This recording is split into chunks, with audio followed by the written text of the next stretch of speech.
મારી પાસે ગાડી છે. નહીં. ઘરનો બંગલો છે. નહીં. ઘરનું વિમાન છે. નહીં. ગામડે 1500 વીઘા જમીન છે. નહીં. મારા ડ્રાઈવર પાસે પ્રાઇવેટ વિમાન છે. નહીં. 12 હોનાની ખાયણું છે. નહીં. એ અંબાણી મારી પાસે પૈસા ઉસીના લઈ જાય છે. નહીં.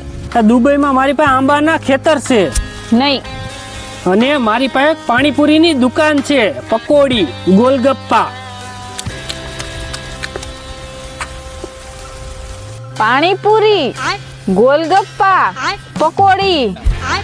અરે વાહ.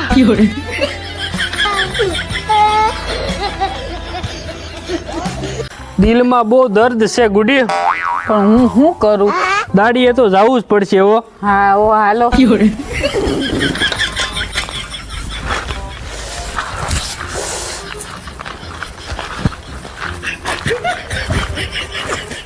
હાલો. હા બોલો.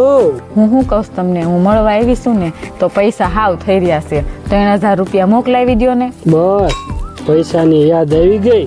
પતિની તો યાદ નથી આવતી. હું કરો છો, કેમ છો, હું ખાવ છો, હું પીવો છો. દઈ દ્યો ને મિલન. તમારી પાસે નહીં માગું તો હું કોની પાસે માગઈ?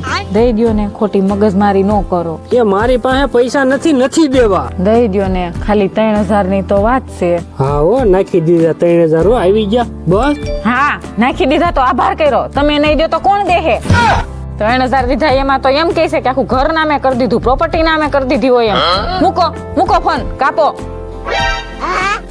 हे प्रभु, हे हरि राम कृष्ण जगन्नाथ प्रेमानंद, ये क्या हुआ?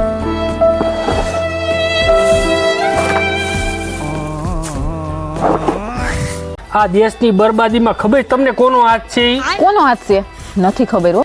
નથી ખબર તો હાલ હું જ તને બતાવું. એ યુવાનો 2 કરોડની નોકરી હાટુ બરબાદ થયા. ગરીબ 15 લાખની લાલચમાં બરબાદ થયા. અને ખેડૂતો 6000ની લાલચમાં. અને બાકી વધ્યા છે ને ઈ 5 કિલો ઘઉં ચોખા ખાઈને બરબાદ થાય. અને આ દેશને બરબાદ કરવામાં તમારો બધાયનો હાથ છે, કારણ કે તમે ભાજપને મત દીધો તો.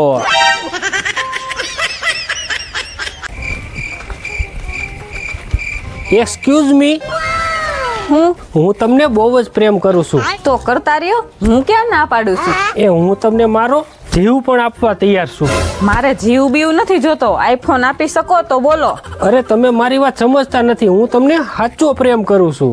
ઈ તમે નથી સમજતા. ખોટો પ્રેમ હશે તો હાલશે, પણ છોકરો પૈસા વાળો જ હોય.